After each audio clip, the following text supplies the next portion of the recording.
3 jours et 3 nuits dans le ventre d'un grand poisson. De même, le Fils de l'homme sera 3 jours et 3 nuits dans le sein de la terre.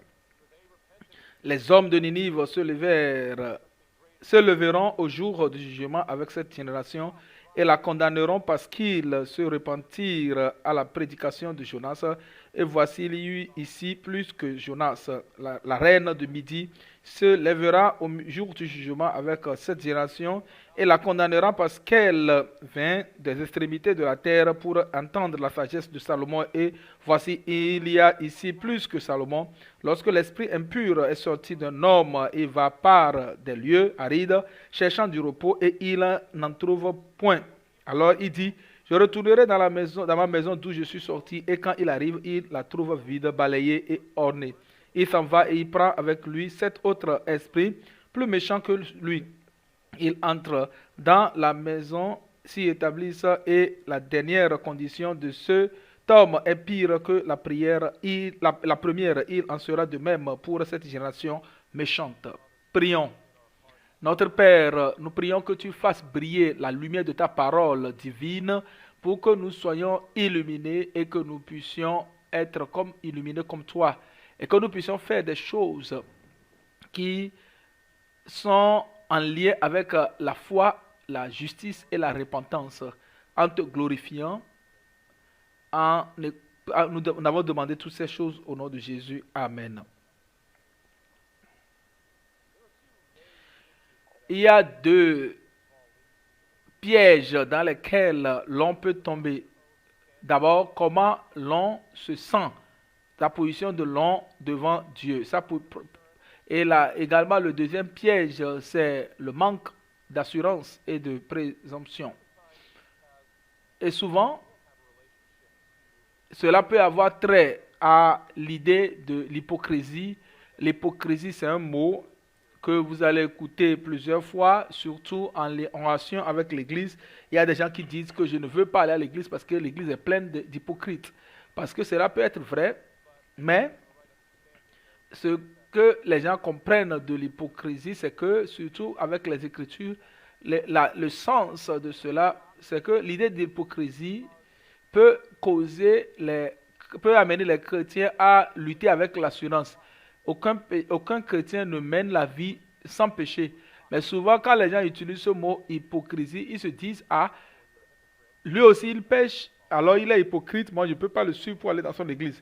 Pourquoi est-ce que je vais suivre ce que tu me dis, étant donné que toi aussi tu commets le péché? Et cela amène les chrétiens à avoir une conscience gênée parce qu'ils n'ont pas d'assurance, parce qu'ils se disent que oui, j'ai le péché dans ma vie, mais est-ce que c'est quelque chose de spécial pour moi? Est-ce qu'il y a des gens qui luttent aussi avec le péché? Est-ce que j'appartiens vraiment au Seigneur? Et lorsque cela est dans le sens normal de la vie et que vous menez une vie de repentance, cherchant à marcher par la foi, cette personne qui lutte avec l'assurance a besoin d'être guidée et d'être aussi réconfortée. Mais il y a également un autre danger que je vous ai mentionné, c'est le danger de la présomption. C'est en réalité ces hypocrites qui existent dans l'Église. Les hypocrites se sentent à l'aise et pensent qu'ils ont la faveur de Dieu même lorsqu'ils mènent la vie contraire à la parole et à la volonté de Dieu. L'hypocrisie, c'est proclamer Christ pendant que l'on continue pas à vivre dans le péché. Il confesse Christ, mais au même moment, il vit dans le péché. Et donc, c'est ça, la personne proclame et déclare qu'il appartient à Christ, mais il continue pas à vivre dans le péché sans désirer à se repentir de ce péché. Comment peux-tu savoir que tu n'es pas hypocrite? Et qu'est-ce que Christ fait avec les hypocrites? Et ce sont là certaines choses que Christ déclare dans ce passage. Il enseigne dans ce passage. Et le thème de notre sermon, et sur lequel je voudrais qu'on puisse méditer, c'est que Christ condamne l'hypocrisie. C'est le thème. Christ condamne l'hypocrisie. Et comme nous voyons ce passage pour les enfants, je voudrais que vous réfléchissiez à cette question. La question pour les enfants, c'est que quel est le signe, qu'est-ce que le signe de Jonas voudra dire? Jésus-Christ a dit qu'il va leur donner le signe de Jonas. Qu'est-ce que cela voudra dire? Pensez en cela. Et le miracle de Jonas, qu'est-ce que cela voudra dire?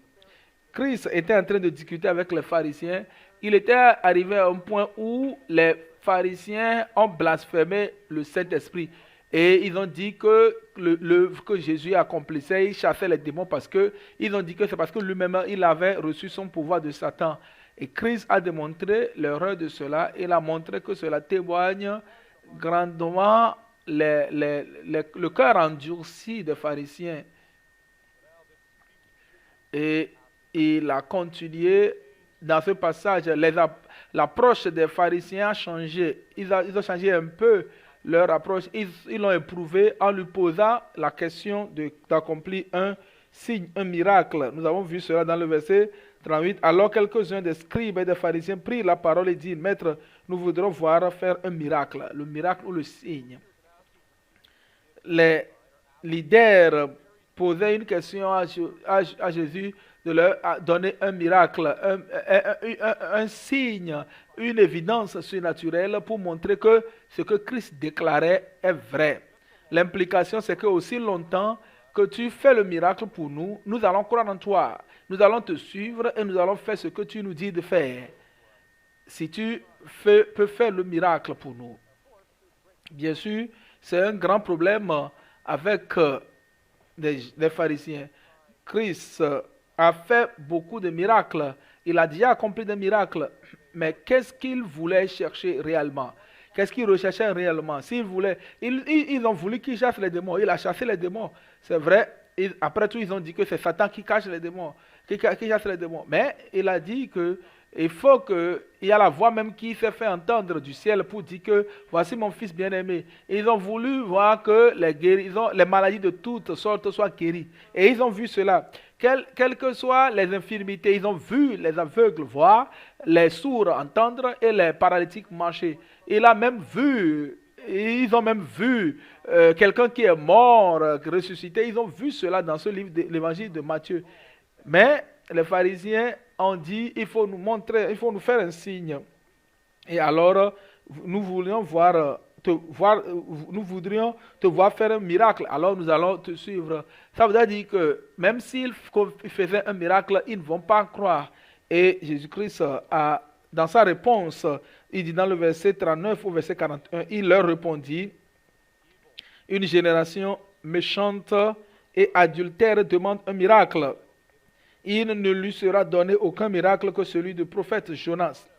Car de même que Jonas fut 3 jours et 3 nuits dans le ventre d'un grand poisson, de même le Fils de l'homme sera 3 jours et 3 nuits dans le sein de la terre. Les hommes de Ninive se lèveront au jour du jugement avec cette génération et la condamneront parce qu'ils se repentirent à la prédication de Jonas. Et voici, il y a ici plus que Jonas. Et Christ a d'abord souligné le fait que la condition de cœur, les pharisiens, comme ils représentent la génération de gens qui vivaient en ce moment, il les a appelés spécifiquement dans ce passage, il les a appelés une génération méchante et adultère. Et ils demandent un miracle. Pourquoi?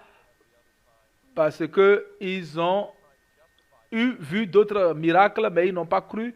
Ils veulent se justifier dans leur incrédulité et ils veulent s'endurcir dans leur méchanceté. Mais Christ savait que ces personnes ne voulaient pas le miracle pour se repentir. Il ne va pas se laisser aller par la demande de ces personnes-là parce qu'il savait que c'est ce que Christ savait que c'est ce qu'il est venu faire. Il leur a promis le signe ou bien le miracle de Jonas. Le miracle de Jonas en parlant du miracle de sa mort, de son ensevelissement, de sa résurrection. Le sens, c'est que Christ devait mourir et il devait être ressuscité d'entre les morts, tout comme Jonas a passé 3 jours et 3 nuits dans le ventre d'un gros poisson. Jésus aussi devait passer 3 jours dans le tombeau et il devait être ressuscité Et cela devait être le signe qui devait être le témoignage ultime de l'identité de Christ. Il veut savoir s'il est le Messie. Oui, il est le Messie, il est le roi. Mais il devait mourir. Mais il devait être ressuscité dans la puissance de Dieu pour vivre pour toujours. Cela va témoigner qu'il est véritablement le Messie. Mais encore, cette génération méchante et adultère ne va pas croire dans Luc 16, verset 21. Même si quelqu'un se ressuscitait d'entre les morts, ils ne vont pas croire parce qu'ils écoutent déjà. Même si quelqu'un venait d'entre les morts, ils ne vont pas croire parce qu'ils écoutent déjà. Il les appelle et leur dit que je suis le Messie, mais ce qu'il dit sera un jugement à cette génération parce que non seulement c'est qu'à travers Christ, Christ va mourir, mais c'est que cette génération méchante a déjà renié le fait que Christ est le Messie et ils sont prêts à le faire mourir. Ils vont le tuer. Alors, il sera un miracle pour eux, contre eux.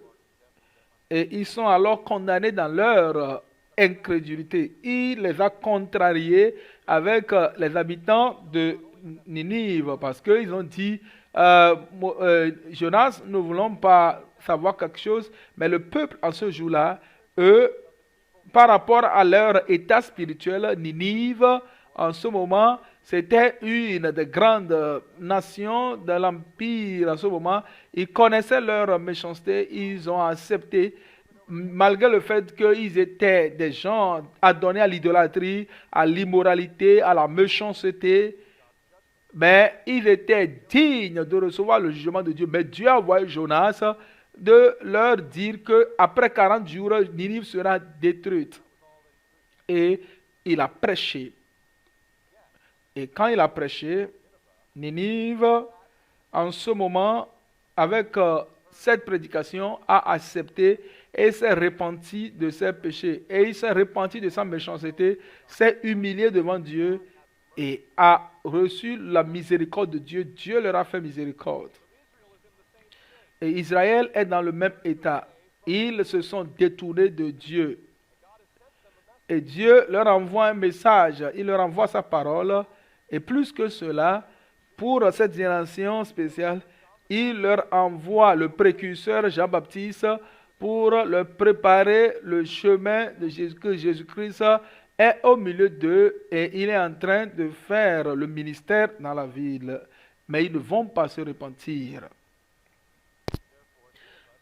Par conséquent, Ninive est comme l'exemple du jugement de Dieu.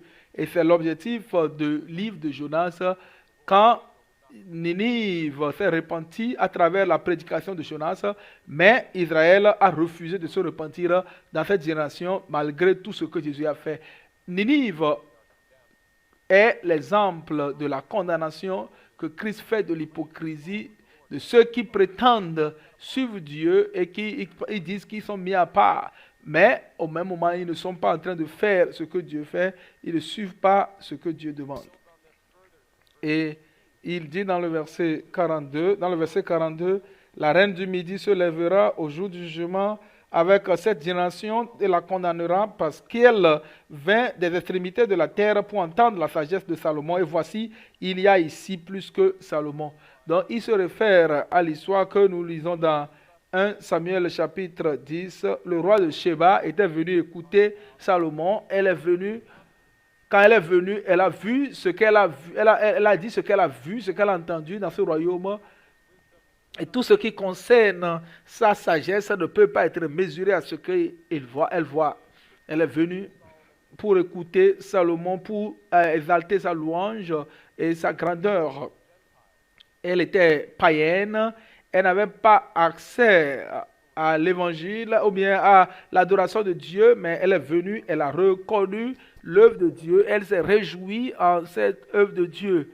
Mais le peuple ici sait que Christ a prêché gratuitement, tranquillement dans leur rue, mais ils ne sont pas allés le chercher, ils n'ont pas accepté. Mais eux, ils allaient de ville en ville pour écouter, pour se repentir. Mais ici, le peuple d'Israël a rejeté. Il a rejeté. L'Écriture dit que ces païens de Ninive et la reine de Sheba, avec peu d'opportunités, elle est venue, elle est venue pour suivre et elle a suivi la parole de Dieu, elle a accepté d'une manière fidèle et elle a suivi ce que Dieu a demandé. Mais Israël ne l'a pas fait, mais ils sont condamnés. Jésus-Christ les a condamnés à travers les exemples qu'il a donnés de Jonas, de Ninive et de la reine de Séba. Et Christ condamne l'hypocrisie. C'est le thème que nous considérons.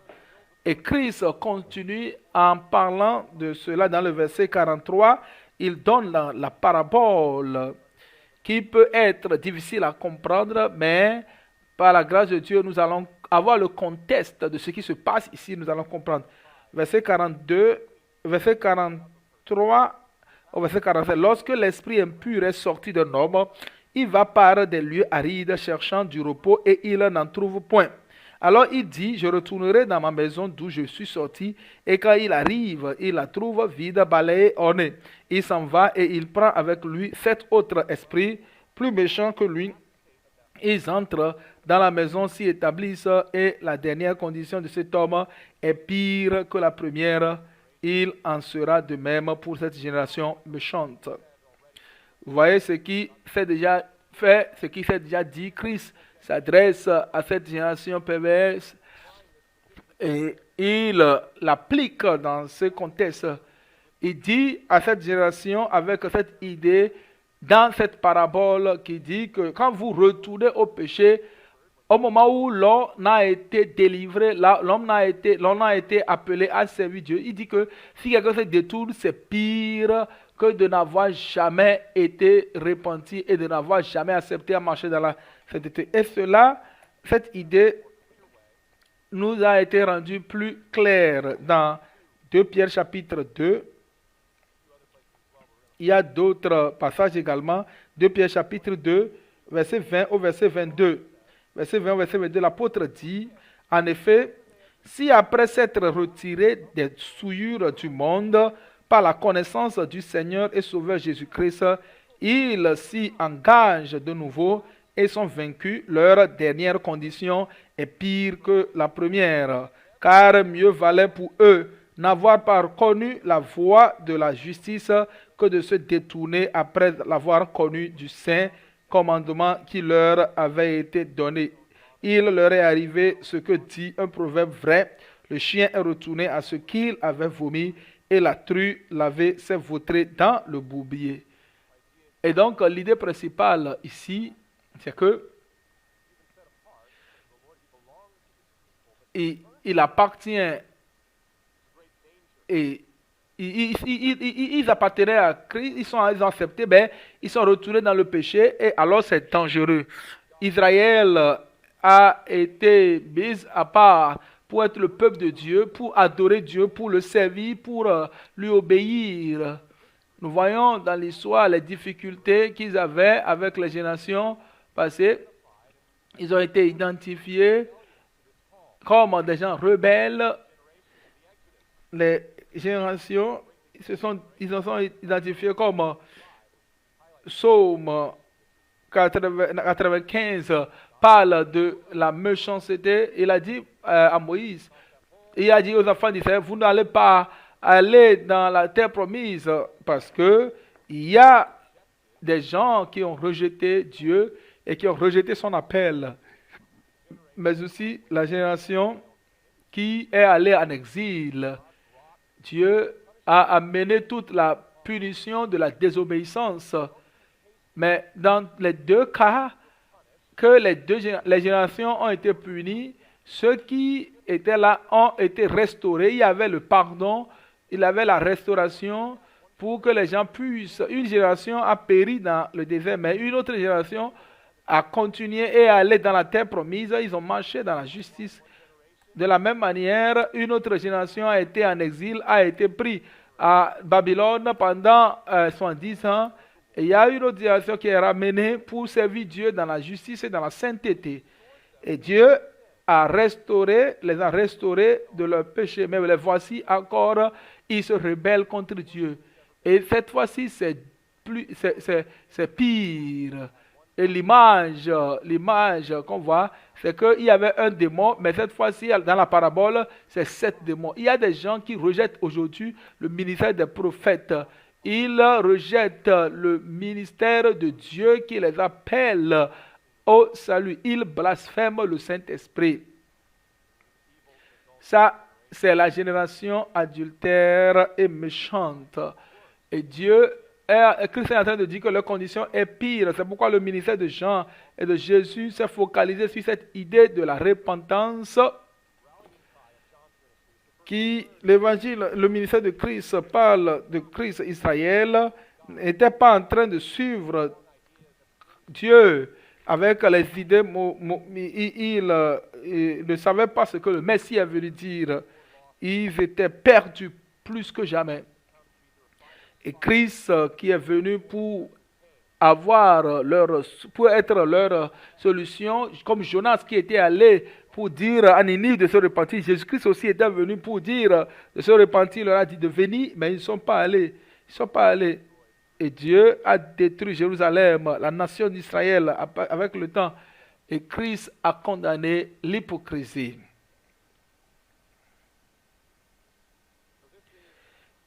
Et c'est l'enseignement de ce passage. Mais comment est-ce que nous allons contextualiser, comprendre cela dans notre contexte? D'abord, la question sur laquelle nous devons méditer, c'est que comment se fait-il que le fait de retourner au péché est pire, la condition de l'homme là est pire, ou bien de la femme là est pire, que de n'être jamais pardonné? C'est que la repentance, si quelqu'un était dans l'église, et qui sait ce que les Écritures disent?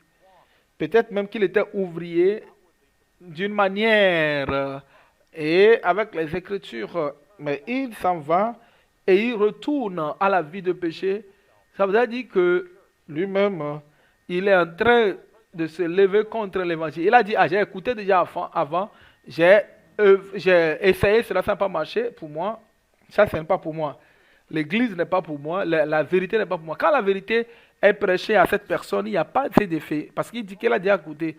Mais c'est plus difficile parce que la personne a démontré qu'il n'est pas disponible à écouter, à pratiquer cela. Lorsque tu es appelé à la vie de service à Dieu et que tu es appelé à adorer, et que vous êtes prêt à transgresser, et que vous êtes dans l'hypocrisie, bien que vous vivez selon la vie de Christ, et que si vous êtes prêt de transgresser, qu'est-ce qui va vous empêcher dans l'avenir? Qu'est-ce que vous devez faire? Si vous êtes prêt à suivre, à transgresser Dieu dans sa sainteté, c'est spécialement dur lorsque l'homme est dans l'église, comme les pharisiens ont décrit. Ils se sont détournés de Dieu et ils ont dit que je ne suis plus Dieu, je vais adorer Baal, je vais faire tout ceci. Non, ils disent, ils réclament, ils proclament qu'ils sont des enfants de Dieu. Ils ont fait de l'incrédulité la source de leur justice. Et donc c'est spécialement difficile à celui qui est hypocrite et d'être toujours à l'église, parce que parfois, ils vont voir les choses comme s'ils les maîtrisent déjà, et c'est pire pour celui qui était sauvé, qui est retourné dans le péché, c'est pire pour lui que celui qui n'était même pas converti. Ceux qui se sont séparés de Christ seront jugés, ils seront condamnés devant le trône de jugement de Christ. Mais ceux qui sont à l'église ou ils ne sont pas à l'église, ceux qui se sont laissés à Christ, la condamnation, les Écritures témoignent cette condamnation, que la condamnation est pire pour ceux qui se sont détournés de Christ. Christ a dit plusieurs fois que ça serait pire le jour du jugement pour ceux qui sont dans la maison. Dans l'épreuve de Hébreux chapitre 10, verset 25, Hébreux, il dit, si nous péchons volontairement, après avoir reçu Christ, il n'y a plus de jugement pour nous. Quiconque est mort avant, quel est le plus grand jugement qu'attend celui qui a péché? Parce que c'est l'esprit de grâce que nous savons, celui qui a dit que la vengeance, à moi la vengeance, à moi la rétribution, c'est Dieu qui va juger son peuple. Il est une chose que c'est vraiment regrettable de tomber entre les mains du Dieu vivant. Nous devons savoir, si nous disons que il n'y a pas, que c'est vraiment, il n'y a pas de témoignage, c'est grave, par lequel il a été senti, qui outragé. Nous ne devons pas nous détourner de Dieu, nous devons venir à Dieu. Car si nous péchons volontairement, après avoir reçu la connaissance de la vérité, il ne reste plus de sacrifice pour les péchés. Christ est mort et sa résurrection pour tout ce qu'il a fait pour le salut, en nous disant qu'il est le Messie, il est l'espérance, et il est la source du salut. C'est vrai que c'est lui qui nous a appelés à nous détourner du péché pour nous tourner vers lui. Mais nous cherchons à aller le suivre. Chercher à marcher selon sa voie.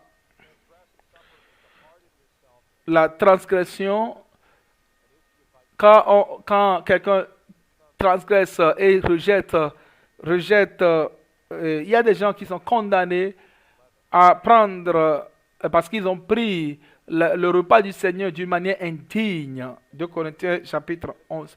Nous comprenons que nous devons comprendre cela. Dieu n'ignore pas le péché du chrétien. C'est vrai que nos péchés sont couverts en Christ, gloire à Dieu.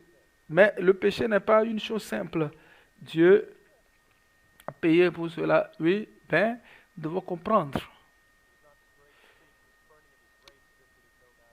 La grâce de Dieu est là, mais nous savons que si nous avons eu l'opportunité, la grâce, nous péchons.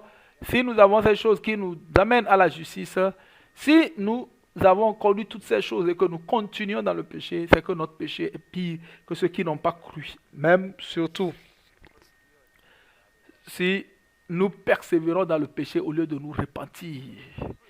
Et donc, ceci est vrai, non seulement à des individus, non seulement à l'Église, non seulement à des cultures, à des générations, que Christ dit, il dit que pour toute la génération est coupable de cela. Nous pouvons penser à cela, à notre nation, la nation chrétienne, partout où il y a cela, ce qui a fait d'une nation une nation chrétienne.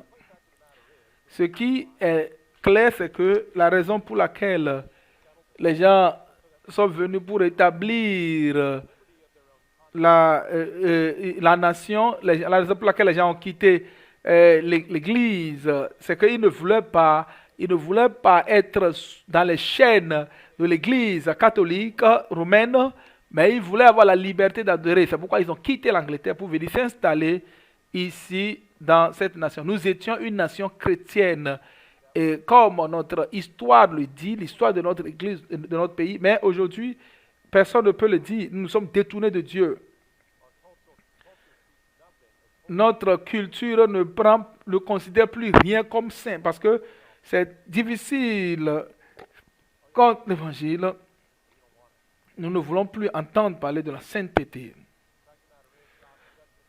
La réalité, c'est que le jugement de Dieu est déjà là. Et nous voyons, c'est que les choses auxquelles notre culture s'est lancée, cette donnée est devenue vraiment terrible et horrible. Notre nation, si notre nation ne se répand pas, nous pouvons demander à Dieu de nous donner la repentance. Nous pouvons nous repentir de la manière dont nous sommes des participants des péchés de notre nation et même des nations, des autres nations. Mais nous devons savoir que Christ a fait le sacrifice pour nous. D'abord, nous ne devons pas nous conformer à la culture, à notre culture actuelle. La culture actuelle, c'est notre ennemi. Ce n'est pas Dieu qui est glorifié. Cela ne glorifie pas le nom de Dieu. Cela ne glorifie pas ce que Dieu a établi. Et c'est la raison pour laquelle, quels que soient les normes dans lesquelles nous nous trouvons, nous devons évaluer d'une manière critique. Mais dans la plupart des cas, nous devons être prêts à écouter, à voir avec les yeux critiques pour que nous ne marchions pas dans la méchanceté de cette génération adultère, mais nous marchions dans la voie du Seigneur Jésus-Christ. Nous devons reconnaître et accepter le fait que lorsque Dieu amène le jugement sur notre nation, nous allons être appelés dans la réalité que Christ ne va pas nous abandonner. Il ne va pas nous condamner totalement. Mais si nous nous repentons, cette génération méchante, si elle accepte Dieu, nous ne devons pas aussi, à cause de cela, dire que quel que soit ce que nous faisons, Dieu ne va pas nous condamner. La génération, l'état pécheur de cette génération, avec l'immoralité sexuelle, quel que soit le fait de négliger les choses de Dieu et d'autres moyens encore,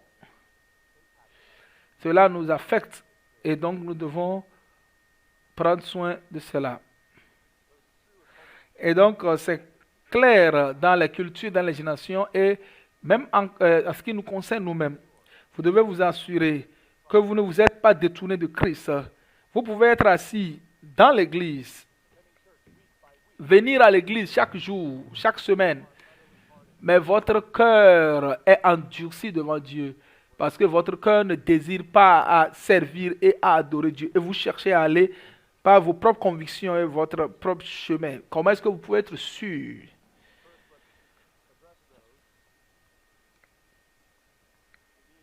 Pour répondre à cela, vous devez avoir l'assurance de l'amour de Dieu pour nous, que nous appartenons à Christ. Nous devons avoir cette assurance que Christ donne cela.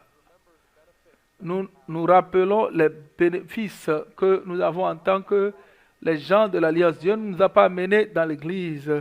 Il ne nous a pas amenés dans l'Alliance pour nous maudire. Mais quel que soit le péché, quand nous nous tournons vers Dieu, il nous amène dans l'Alliance pour nous pardonner. Il veut que nous puissions le connaître et que nous participions à son adoration et au royaume pour lequel il nous a appelés, afin que quand nous venons chaque semaine, que nous écoutons ta parole, que nous nourrissons de ta parole, il nous enseigne, il nous éduque à marcher dans la justice et à marcher dans la sainteté selon lui. Et c'est la communauté, à vivre avec la communauté de Christ. Nous avons des frères et des sœurs qui cherchent le même Dieu, la sainteté en Christ, qui le glorifient et qui voient qui cherchent que son nom soit glorifié et qui marchent dans les mêmes traces de Jésus-Christ. Et il veut que nous puissions être comptables et qui veut nous protéger pour que nous ne tombions pas. C'est les bénédictions qu'il nous donne.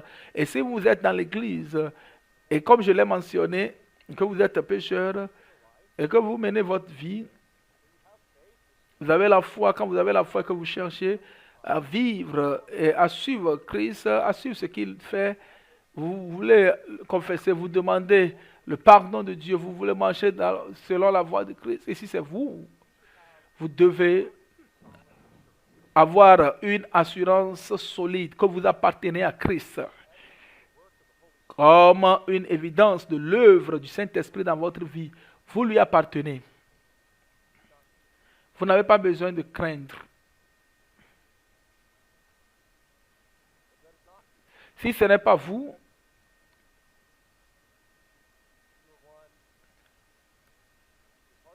si vous avez endurci votre cœur devant Dieu, vous avez alors l'avertissement de ce passage. Vous avez l'avertissement, l'avertissement là vous est destiné. Il y a des gens qui se sont détournés de Dieu, même lorsque dans la nation d'Israël, dans l'église, ils se sont détournés, ils se sont détournés de Dieu. Et ils ont connu le jugement de Dieu. Cela peut se réaliser également de nos jours. Vous ne pouvez pas mettre votre confiance au fait que vous venez d'une famille chrétienne. Vous ne pouvez pas mettre votre confiance dans le fait que il y a de cela quelques années, un jour, vous avez fait une expérience chrétienne. Le peuple d'Israël pouvait aussi le dire. Regardez la génération d'Israël en Exode. Ils ont vu cette expérience. Ils ont vu la main de Dieu qui a divisé la mer Rouge. C'est une expérience merveilleuse. Ils ont vu la provision de Dieu de la manne dans le désert dans des années.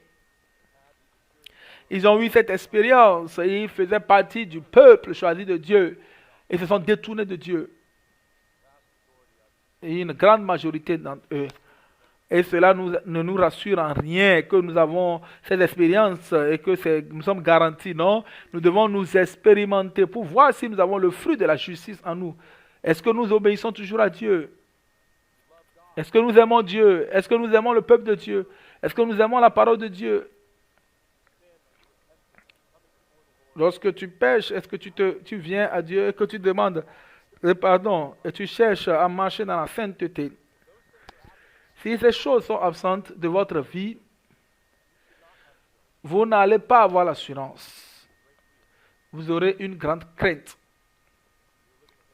Vous allez mener une vie d'hypocrisie. Et Christ condamne l'hypocrisie. Mais si vous vous retrouvez en tant qu'hypocrite ce matin,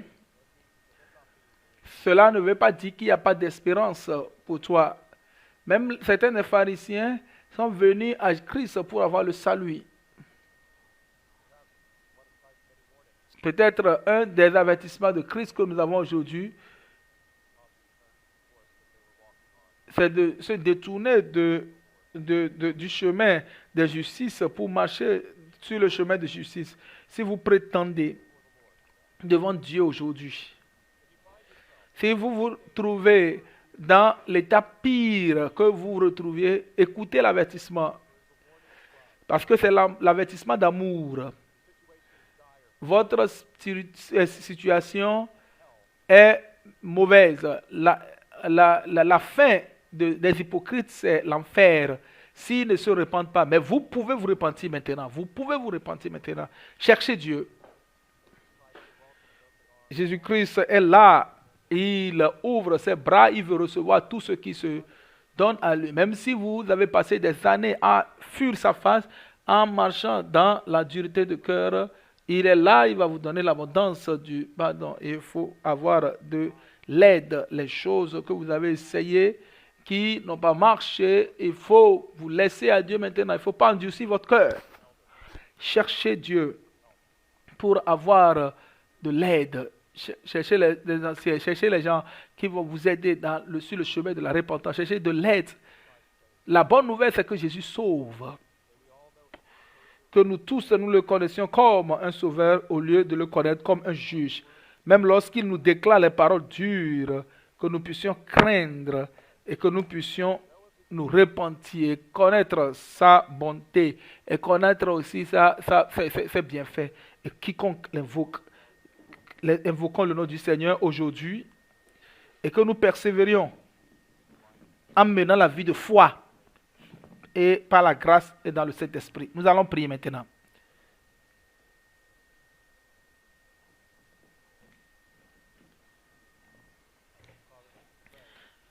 Notre Père, nous prions que tu nous bénisses avec la vraie foi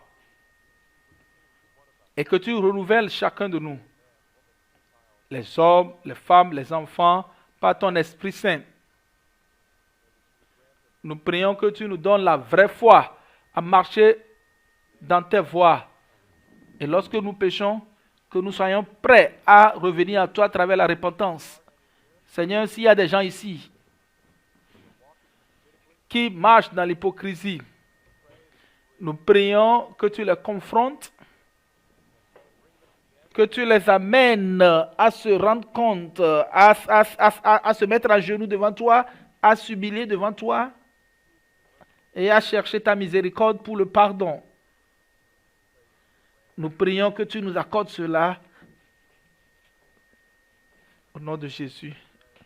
Nous prions que tu assures également ceux qui ont le cœur brisé, ceux qui sont en train de lutter et se demandent si l'amour de Dieu est toujours avec eux, que tu leur donnes la grâce de mener la vie de foi. Nous prions que tu leur donnes la consolation que tu donnes, que tu les établisses et que la joie, la paix, et qu'ils soient dans la joie avec toi, afin que cela puisse les encourager, les fortifier, à mener leur vie en Christ jusqu'à la fin, et qu'ils se réjouissent toujours avec toi. Nous demandons tout cela au nom de Jésus-Christ. Amen.